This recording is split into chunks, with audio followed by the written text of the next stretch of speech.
अस्सलाम वालेकुम जी, कैसे आप सब। मैं आप सबकी दुआ से बिल्कुल ठीक ठाक हूँ। उम्मीद करती हूँ आप सब भी ठीक होंगे, खुश होंगे और खैरियत से होंगे। तो आज जो है ब्रेकफास्ट बिल्कुल कंप्लीट हो चुका है। उसके बाद का व्लॉग है। ये अबायाज़ है जो मेरे दो नीचे पड़े थे, वो अजीमा लेकर आई थी और मेरे जो है माइंड से निकल गया था, तो पहले मैं इसे वॉश कर लेती हूँ। ये नई है लेकिन पहनना भूल गई थी, तो पहले मैंने इसे भिगो दिया था और उसके बाद जो है मैंने जो है लंच की तैयारी स्टार्ट कर दी थी। और लंच में आज बनाएंगे हम लोग चिकन अंगारा ग्रेवी। और ये भी मांस का पैकेट ही था और एक्चुअली पड़ा हुआ था, तो हमने इसे मैरिनेट करके रख दिया था। तो झटपट से इसे हम लोग तैयार कर लेते हैं। और जो है लंच हमारा बिल्कुल रेडी हो गया था। और लंच में हमने बनाई थी रोटी, चिकन, आम का रस, पूरी और कलिंगर। ठीक है जी। और उसके बाद जो है बिल्कुल आज लेज़ी डे था, गर्मियाँ ज़्यादा थी, तो फिर थोड़ी देर के लिए लेट गए थे, नमाज़ वगैरह पढ़ ली थी। और अब जो है शाम का वक्त था, तो आज जो हम बनाएंगे खड़ी मसूर। इसे आप साबुत मसूर भी बोल सकते हैं, मसूर की काली दाल भी बोल सकते हैं। तो वो आज बनाने लगी हूँ। इसकी पहले वाली रेसिपी एक मैं ऑलरेडी दे चुकी हूँ और ये सेकंड वाली रेसिपी है, तो मैं आपके साथ शेयर कर लेती हूँ। तो लंच के बाद हम लोग लेटने गए थे। इसके पहले मैंने 1.5 कप के करीब मैंने जो है साबुत मसूर भिगो के रख दिए थे और फिर उसे मैंने 5 साढ़े 5 के करीब बॉईल कर लिया था। उसमें शामिल कर लिया था मैंने एक मीडियम साइज़ का प्याज और उसमें शामिल कर दिए टमाटर और सारे जो है हमारे सूखे मसाले वो थोड़े से डाल दिए थे और उसे मैंने विसल लगा लिया था।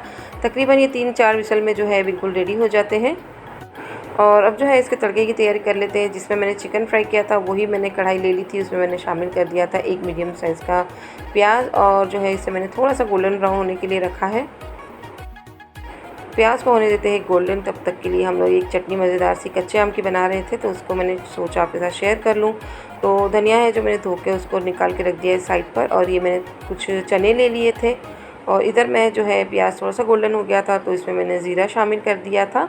और उसी के साथ जो है इसमें अब मैं शामिल कर दूँगी हरी मिर्ची, जो मैंने इस तरह से काट ली थी, ना ज़्यादा बड़ी ना ज़्यादा जो है बारीक। और उसी में मैंने शामिल कर दिए थे लहसुन के जवे जो है 5 से 6, आप उसे कलियाँ आप समझिए, कलियाँ डाल दी थी मैंने लहसुन की कट करके। और जो है वापस से मैंने थोड़ा सा हल्की आंच पर भूनने के लिए रख दिया था। अब जब तक कि ये सारा मसाला भून रहा है तब तक के हम जो है इसमें डाल देंगे कच्चा आम, जो मेरे पास 2 पड़े हुए थे, तो वो मैं अब छील कर इसमें डालने लगी हूँ। और आपने आम और उसके चक्करों में जो है मसाला पूरा जला नहीं देना है। ये बिल्कुल रेडी हो चुका है, थोड़ा सा और मुझे लग रहा था।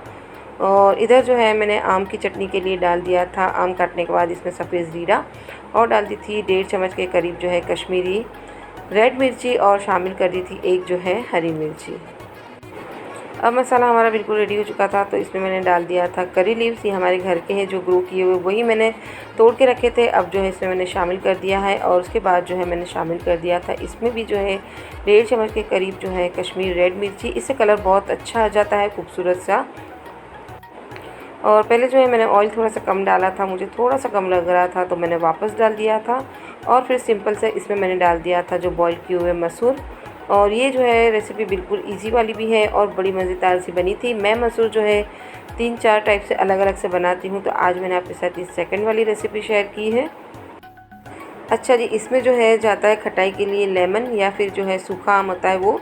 अगर आपके पास सीज़न है और आम कच्चा है तो वो डालें। मैंने अभी जो चटनी के लिए आम काटा था उसकी 2 गुठलियाँ मेरे पास पड़ी थी, वो मैंने इसमें शामिल कर दी थी। और उसके बाद जो लास्ट में मैंने इसमें डाल दिया था ढेर सारा हरा धनिया। अब जो है इसे मैं स्लो आँच पर रखूँगी और जितना मुझे पानी चाहिएगा इतना डालूँगी और उसे फिर मैं जो है बॉईल करने के लिए रख दूँगी। ठीक है जी। और अब जो है वापस आ जाते हैं हमारी चटनी की तरफ। अब जो है मैं इसमें शामिल करूँगी थोड़ा सा जो है पुदीना, जो अभी मैं और आसमा मिलकर जो है साफ़ कर रहे हैं। और इधर मैंने मसूर में पानी डालकर जो है जितना मुझे ग्रेवी चाहिए थी उतना मैंने रख दिया है। अब जो है सारी चीज़ों के ऊपर मैंने डाल दिया था हरा धनिया, क्योंकि ढेर सारा जो है मेरे पास हरा धनिया आ गया था, तो थोड़ा थोड़ा करके जो है मैंने इसमें शामिल किया है और जो इसे अच्छे से बारीक से पीस लिया था। धनिया डालने के बाद जो है सारा धनिया पीस गया। उसके बाद जो है मैंने डाल दिया था 1.5 टेबलस्पून के करीब जो है चीनी। और फिर लास्ट में जो है इसमें मैं शामिल करूँगी जो है पिंक सॉल्ट। ये चटनी जो है मज़ेदार सी बनती है। एक रेसिपी मेरी अम्मी की भी है, वो मैं इंशाल्लाह आपके साथ नेक्स्ट टाइम जो है ये चटनी ख़त्म हो जाएगी तो मैं आपके साथ ज़रूर शेयर करूँगी। बहुत ही मज़ेदार सी बनती है ये और चटपटा सा इसका टेस्ट आता है। तो आप वो भी रेसिपी जब डालूँगी तो आप ज़रूर बनाइएगा, ये भी बनाइएगा और मुझसे कहिएगा कि आपकी जो है दोनों चीज़ें कैसी बनी हैं। और माशाल्लाह से डिनर हमारा रेडी हो चुका है और अतीब के आने में अभी 5-10 मिनट रह गए थे, तो बच्चों को जो है भूख लग रही थी, तो पहले उन्हें सर्व कर दिया था। और ये आधा भी नहीं खा चुके थे और अतीब आ गए थे, तो हम भी इनके साथ ज्वाइन हो गए थे। और माशाल्लाह से मसूर बहुत अच्छे और बहुत ही टेस्टी बने थे, साथ में चावल बन गए थे और दिल चाह रहा था मेरा रोटी के साथ भी बहुत अच्छे बनते हैं। तो फिर ये सारा खाना कंप्लीट कर कर जो है हम लोग फ्री हो गए थे और मैं थोड़ा सा लेटी थी, तभी आरजू का फ़ोन आ गया था कि चलिए हम सबको जो जाना है बर्फ़ गोला खाने के लिए। और गर्मियाँ भी ज़्यादा थी, तो फिर मेरा भी दिल चाह रहा था कि चलो चलते हैं सारे एक साथ। और इस टाइम जो है हम लोग, गर्मियों की सीज़न भी है, वैकेशन भी चल रहे हैं, तो बच्चों के साथ थोड़ा टाइम स्पेंड करना चाह रहे थे। तो अतीब और मैं, बच्चे और भाभी, बच्चे और मिनाज, सब लोग गए थे हम लोग। बड़ा मज़ा आ गया था। ये सब चीज़ें भी गर्मियों में खाने में बहुत ही मज़ा आता है। और आरज़ू जो आई हुई थी, तो फिर उसने कहा कि अभी मैं आई हूँ तो आपको मेरे साथ जो है टाइम स्पेंड करना है, मेरे बच्चों के साथ करना है, तो आप सब भी चलें। तो सारे गए थे और खूब सारा इंजॉय किया था। और यकीन जाने हम लोग ने एक ही बर्फ़ गोला खाया था और हमारा पेट बिल्कुल फुल हो गया था, क्योंकि खाना हम लोग ने लेट खाया था। तो आसमा, आरज़ू और अतीब जो है सबके जो है फ्लेवर पूछ के गए थे, वो लोग जो हमें पास कर रहे थे। और लास्ट में आपको बताती हूँ कि आरज़ू और आसमा ने क्या लिया है।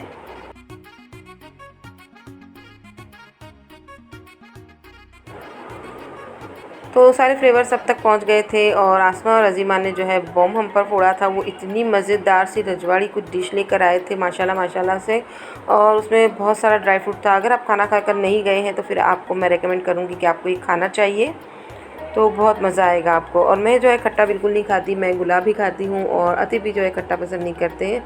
तो उन्होंने मेरे ख्याल से लिया था चॉकलेट, और भाभी बच्चों ने सबने लिया था अपने हिसाब से खट्टा वाला फ्लेवर। तो माशाल्लाह से बहुत इंजॉय किया। बच्चे भी थे, थोड़ा सा मैस हो गया था, लेकिन क्या कर सकते हैं, बच्चे हैं तो ऐसे ही होगा। पर मज़ा बहुत आ गया था। और अब जो है मेरी तीनों बेटियों ने डिसाइड किया है कि जब भी आरज़ू जब ससुराल से आएगी तो आसमा, अजीमा और आरज़ू कुछ ना कुछ प्लान करेंगे। हम लोग बाहर भी जाएंगे और घर पर भी एक दूसरे के जाएंगे। इससे मोहब्बतें बढ़ती है और एक दूसरे का एहसास भी रहता है। तो आज जो है यहीं तक का मेरा ब्लॉग। तो आपको कैसा लगा? अगर थोड़ा सा भी अच्छा लगता है तो आपने इसे लाजमी लाइक, शेयर और सब्सक्राइब करना बिल्कुल नहीं भूलना है। और एक बात दुआ में हमेशा याद रखिएगा, मैं आप सब के लिए दुआ करती हूँ। मिलती हूँ थोड़ी सी चटपटी बातें और रेसिपी के साथ। तब तक के लिए अल्लाह हाफिज़।